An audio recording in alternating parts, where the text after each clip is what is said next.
వాళ్ళు చూసినట్టు ఇట్లా కొరికి గిచ్చి పడతాయి. జాగ్రత్త.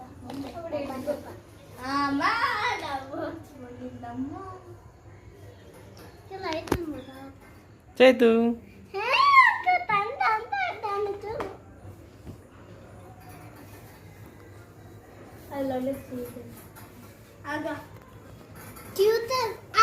పక్కన దాదా అది దాక్కుంటుంది పాపం. అది 3 రౌండ్లు ఉన్నాయి.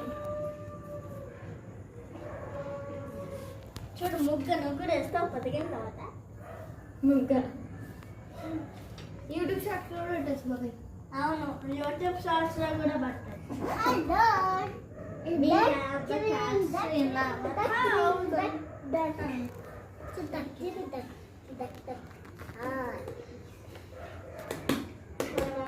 చూసుకుంటే ఎక్కడికైనా